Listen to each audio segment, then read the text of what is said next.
Hola mis queridos amigos, nuevamente con ustedes su doctor Maximiliano, un médico rural que les va a contar lo que fue la salud y vida del Ecuador en los años 60.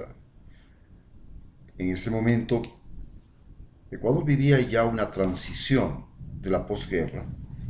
Habíamos perdido la mitad de nuestro territorio, la inestabilidad de gobiernos era imposible, teníamos una nueva forma de ver el mundo que se había originado en Cuba porque la Revolución cubana tuvo éxito. Para aquellos años, la lucha contra el comunismo se convirtió en una lucha que nacía en el interior de los Estados Unidos, donde la persecución y la psicosis anticomunista estaba por todo lado debido a que Estados Unidos inventó la bomba atómica, pero de inmediato Rusia también lo hizo y se dijo que era porque habían robado los secretos de la bomba atómica. Entonces se comenzó a perseguir a todo el mundo, inclusive al más famoso de los actores del cine en ese momento, Charles Chaplin.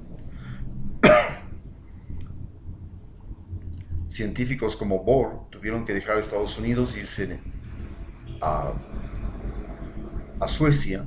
Recordemos que Bohr fue el que hizo la descripción del átomo y gracias a él prácticamente se diseñó y se descubrió la posibilidad de la creación de la bomba atómica porque se trataba de descomponer el átomo justamente.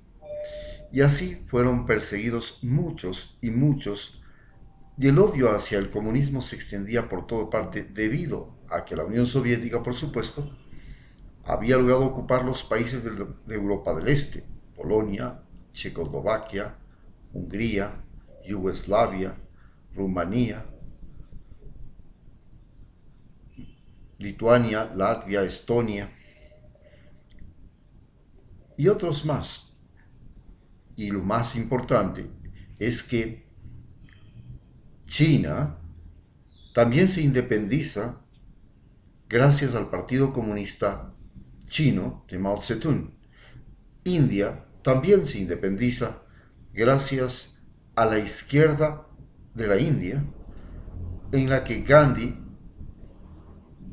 participó por un lado, pero básicamente fueron los musulmanes de la India los que se fueron por la línea de la izquierda, creando una nueva república, Pakistán.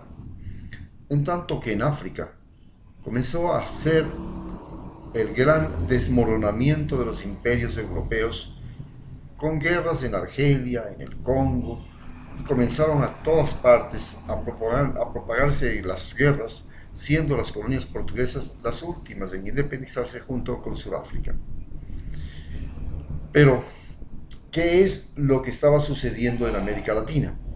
En América Latina, por el contrario, Estados Unidos procuraba asegurarse el suministro de materias primas y mano de obra barata, así como de compradores para sus mercancías, para lo cual la doctrina del Gran Garrote y la famosa doctrina de América para los americanos, la doctrina Monroe, les dio origen a lo que se llamaba los países del patio trasero.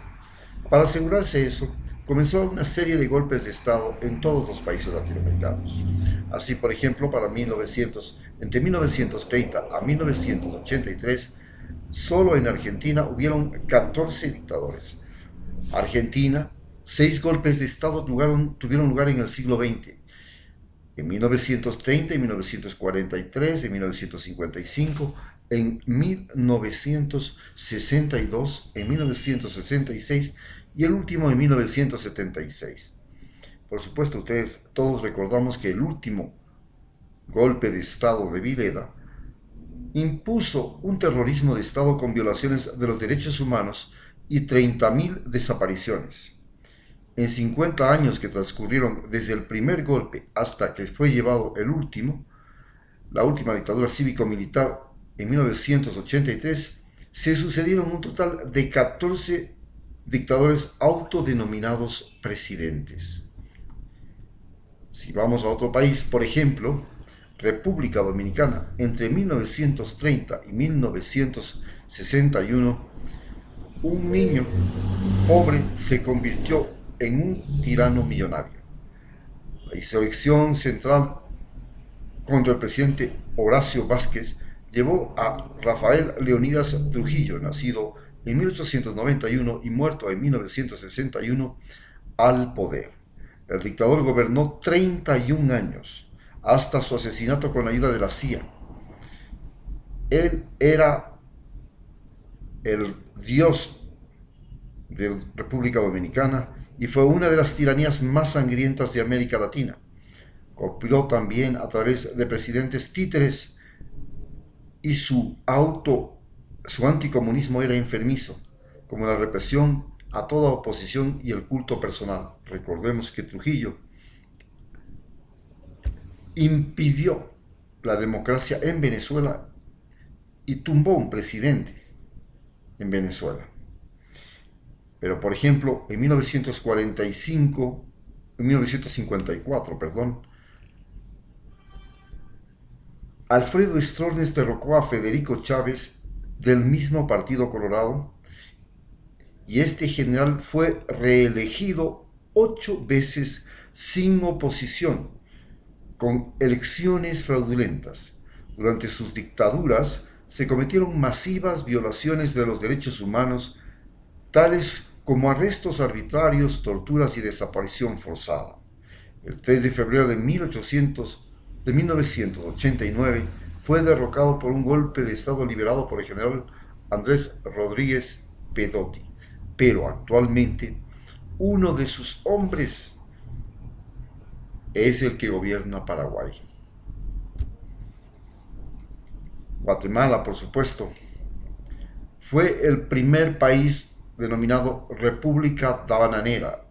En 1954 fue asesinado ahí el presidente Jacobo Arbenz, pero en 1944, apenas terminó la guerra, se inició un periodo democrático en Guatemala.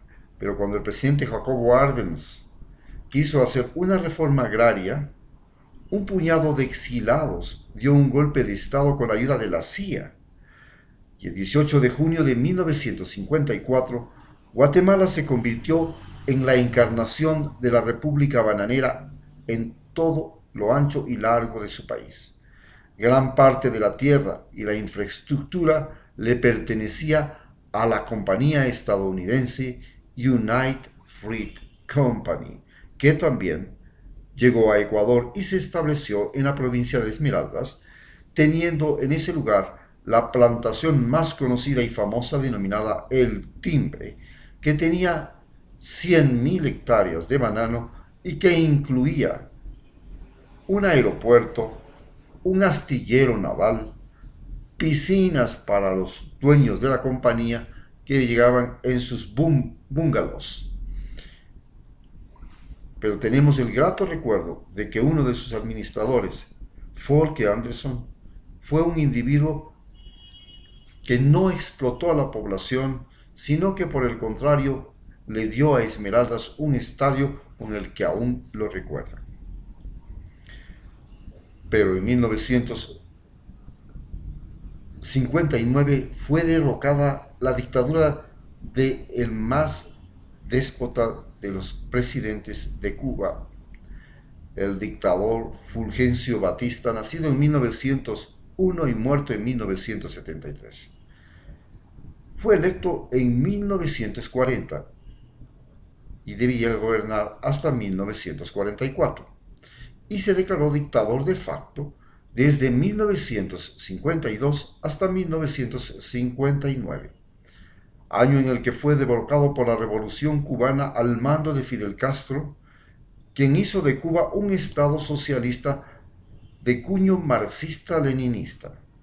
El Partido Comunista es el único legal en ese momento en Cuba y su régimen ordenó las nacionalizaciones y expropiaciones junto con el bloqueo que mantiene Estados Unidos contra la isla desde 1960.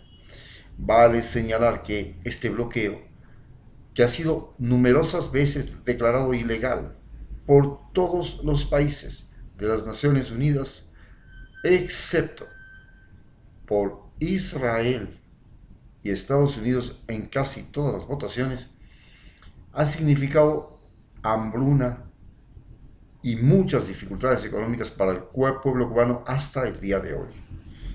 Pero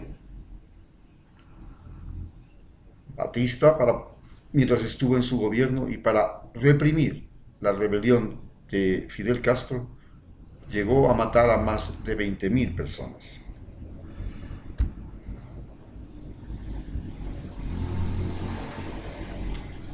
Pero no solamente eso sucedió en Centroamérica, que era prácticamente el caldero.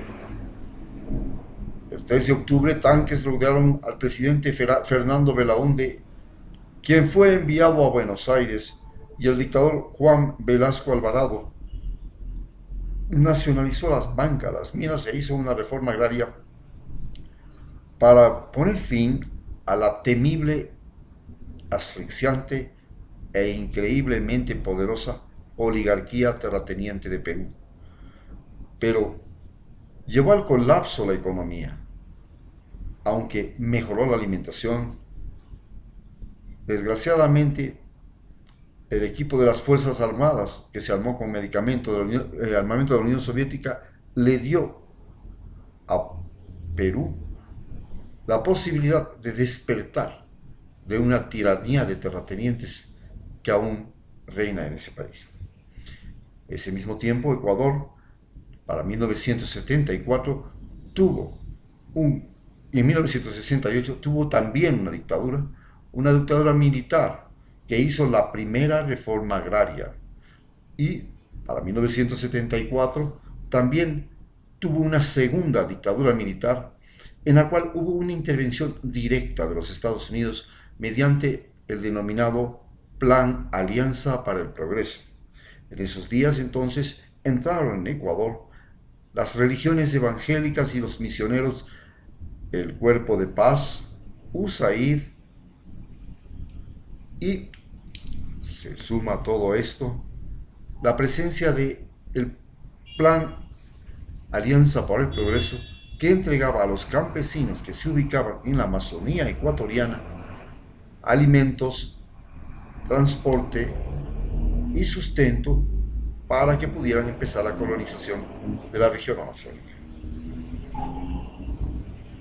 En cambio, entonces Chile era el país extraordinariamente más estable políticamente de toda América. Cuando llega al gobierno de 1970 Salvador Allende, por 3 años Chile vive un verdadero colapso, en el cual intervienen compañías transnacionales como ITT, que ahora es dueña de CNN, y también intervienen empresas del cobre. Recordemos que JP Morgan es y ha sido el mayor empresario del cobre y el mayor banquero de los Estados Unidos, y actuó directamente contra el gobierno chileno.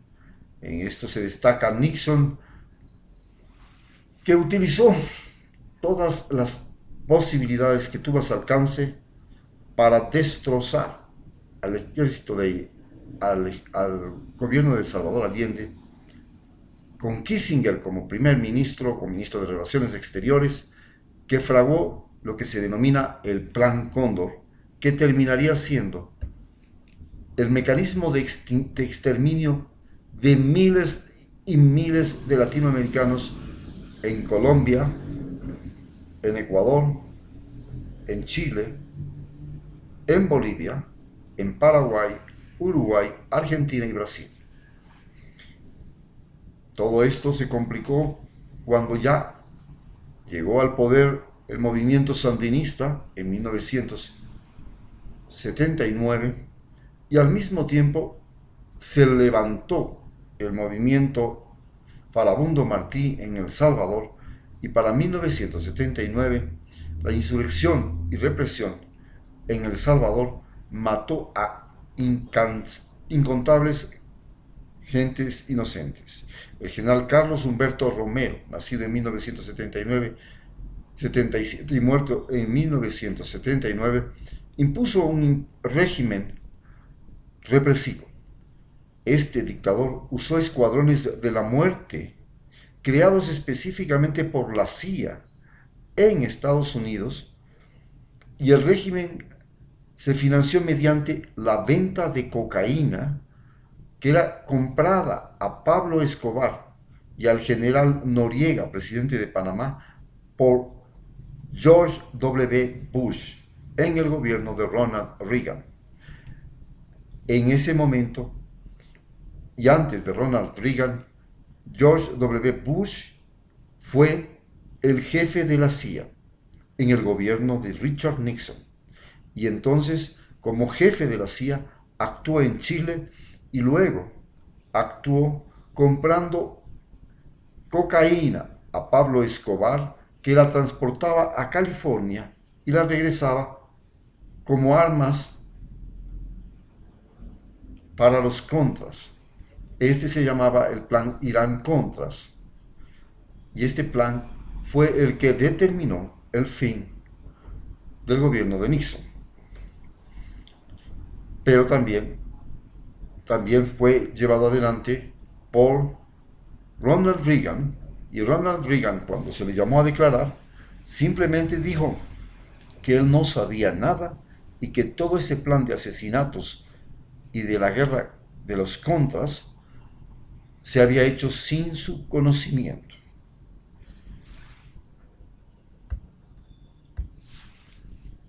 Para 1900, en ese momento también surge un nuevo presidente, ya estamos hablando de los últimos años, y hasta aquí nos recordaremos de lo que sucedió en aquellos años 80, en los que hemos visto, 70, perdón, en los que hemos visto cómo nacieron todos los más grandes dictadores de América Latina. Para ese tiempo, por supuesto, la salud en América Latina se convirtió en uno de los principales problemas a resolver. Ecuador, en aquellos tiempos entonces, empezó a implementar programas de salud y creó el Ministerio de Salud Pública y la Medicina Rural, porque el campo concentraba la mayor cantidad de la población ecuatoriana. A su vez, el Seguro Social creó dispensarios médicos en áreas que no eran cabeceras cantonales, en áreas más apartadas de los campos, y este Seguro Social campesino, al igual que el sistema de medicina rural, todavía existe y está vigente, y es el principal motor de la salud rural en el Ecuador. Muchas gracias.